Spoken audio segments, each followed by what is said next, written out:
This is the Biz News Podcast, one-on-one conversations with experts in business and personal development.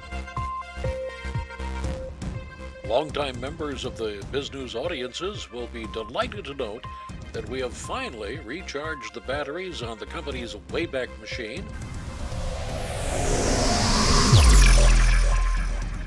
And it's taken us back in time by 2 centuries to the 1820s in the United States. Actually, it's not the dusty Wayback machine, which has never worked for us, but it's rather a remarkable new book, an illustrated business history of the United States, written by the Secretary of Banking and Securities for the state of Pennsylvania, Richard Vague. The book covers U.S. history from about the founding to around 2015. Richard Vague joins us now in this podcast to talk about his book and many of the things that he discovered. Richard, you have written what I would have to call a big book about American history, and that big book is essentially based on real estate and business. Would you give our listeners and viewers an overview of what you have put together here? Thank you so much. It's a privilege to be with you. And yes, I had the opportunity to write a business history of the United States. And, we've all read, political histories and military histories and social histories of the United States. And I was surprised to find that almost nothing had been written on business history. And business is, one of the bedrocks of what created and sustains our country, of course.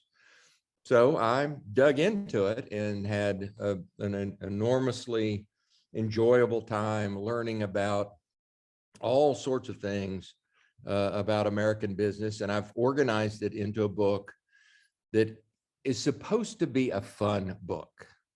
So I've divided it in the business into 14 eras, 14 chapters.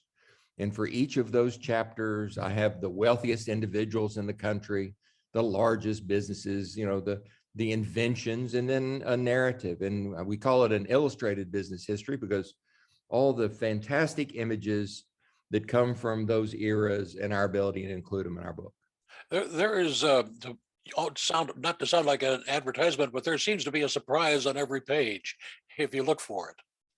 Well, and there were surprises for me on every page. I've been in business most of my career, and I'm a very much history buff, and nevertheless, every time you turned around a corner, you'd find something else you didn't know about America.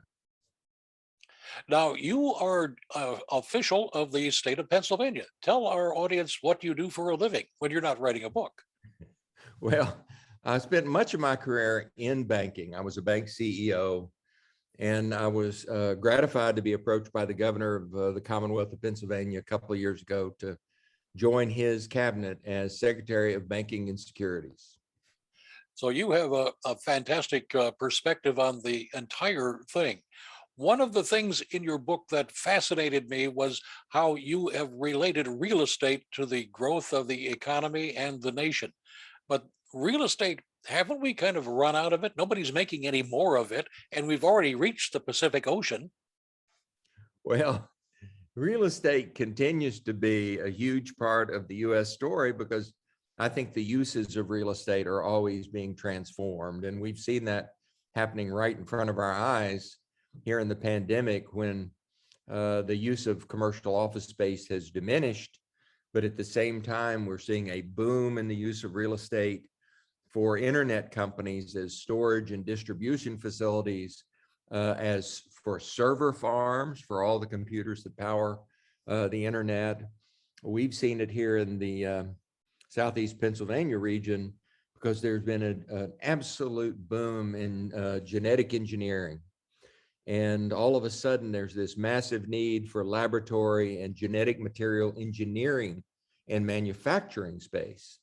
So every time you turn around, something new and pivotal is happening in real estate. It seemed that over our past 240 odd years as a nation, we came to pivotal moments when the economy lurched forward. The canals, for example, and then the railroads. Tell us a little bit about what historical things you think were the most important. Well, I think you've hit the nail on the head relative to at least the first century of our country. We were blessed with all this land and all this very fertile land, but we had a lot of trouble getting farm products to market.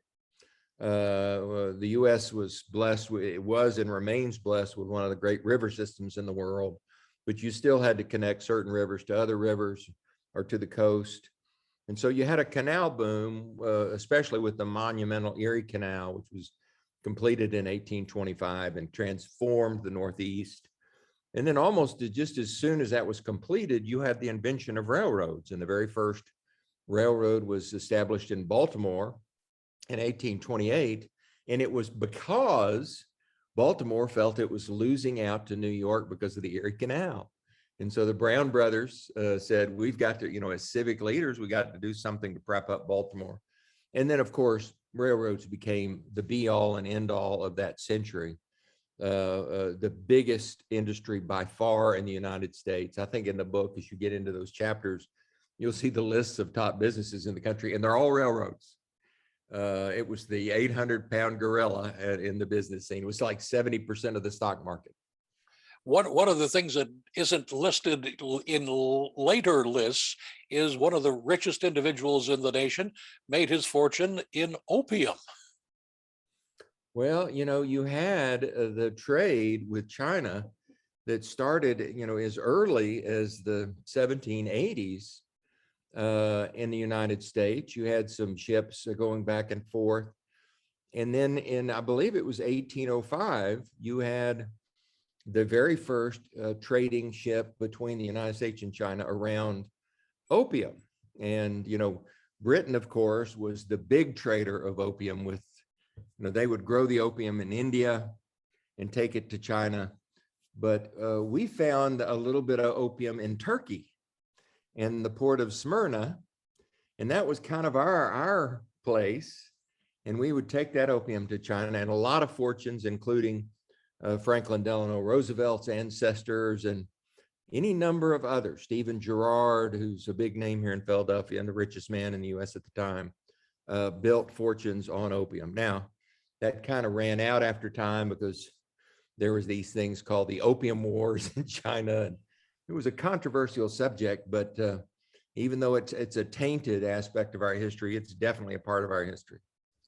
As you were putting the book together and the final touches and looking back through it before you sent it off to the printers, what stuck out to you as the historian that you didn't know before that was extremely important to our history? Well, there were several, actually, because, I knew a lot about business history going back to World War II. And in many respects, our understanding of business kind of seemingly starts in the post-war period. But one of the things that stood out to me that you've already touched on, which was there were massive land companies, and real estate was very central. George Washington is a young 20-something, and his brothers and some other rich Virginians put together the Ohio Company of Virginia to acquire 500,000 acres in the Ohio Valley. And then Robert Morris and William Bingham and others put together million-acre purchases in the 1790s. So, and that really has continued, and real estate was big. Another thing that was big to me as a career banker was to know that banks were a huge part of the story from day one. And I just simply was not aware of that. But you have the Bank of North America chartered in 1781. And then our first central bank, the Bank of the United States, here on 3rd Street in Philly, by the way, chartered in 1791.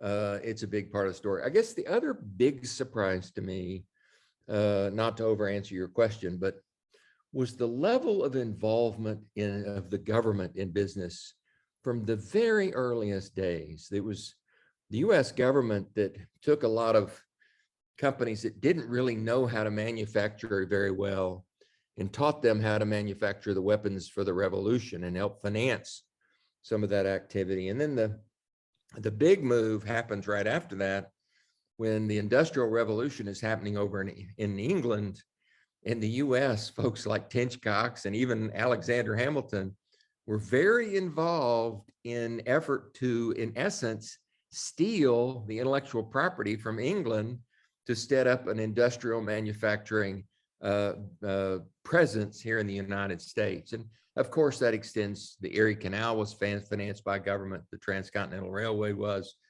even the internet and the components of the iPhone that we all seem to use really come from government funding of research directly and indirectly. So I think the consistent presence of the government is kind of an aid to business surprised me. Richard, with the benefit of your studying backwards to the beginnings of the nation, I wonder if you would put some batteries in your crystal ball and tell us where you think it's headed in the near future and then perhaps the longer future, the rest of the century. Nothing big there. Well, well, I was given reason to think about that by writing the book. And I'll tell you, there are certain areas that, are very definitely going to be a massive part of our future.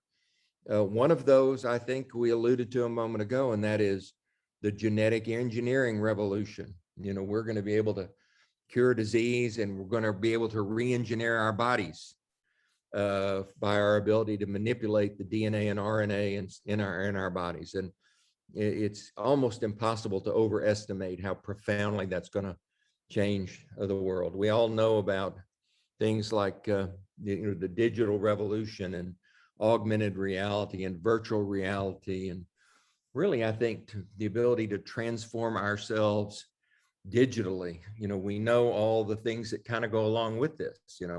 Artificial intelligence, supercomputing, 5G and 6G communications. So I think that there's are very obvious things that are going to carry us forward and transform us radically. And I make one last observation here. And I kind of did this as I was looking through the book, and the book ends in 2015. And the top businesses in the US from 1776 all the way to 2015 really has to do with the practical needs of everyday life. Their agriculture and transportation and things like that. And very recently, we've had things pop up to the top of the list, such as Facebook, that represent a departure from taking care of the basic practical needs of human beings to entertainment, distraction, comfort. Those things have always been there, but they've been a very small component.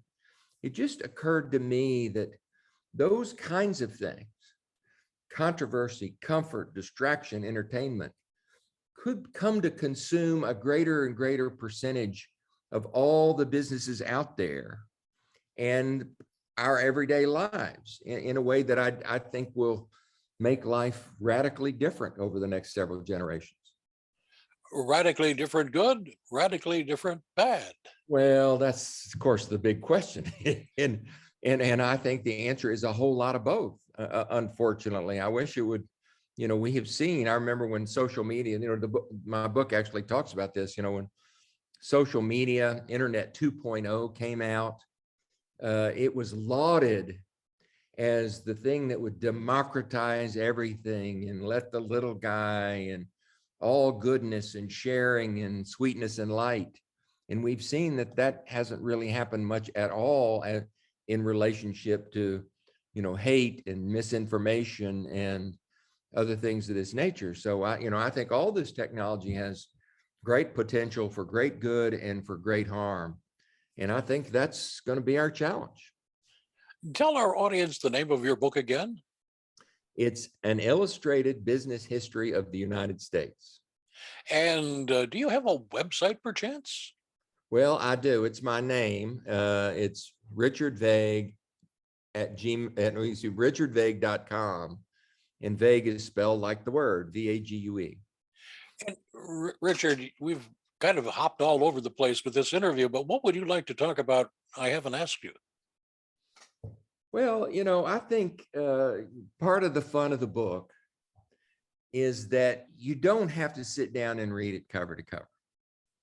And, I think you're probably like me. I have felt that way about history generally. I didn't feel like I had to go and study the 1700s first and then, exhaustively and so forth.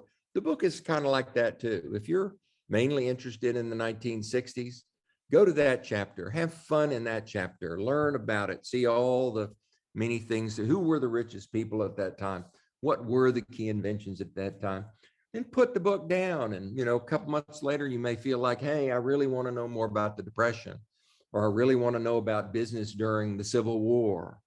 The fascinating thing about the Civil War to me, the Civil War obviously was tragic. There were a lot of deaths, but it taught Americans how to manage massive enterprises.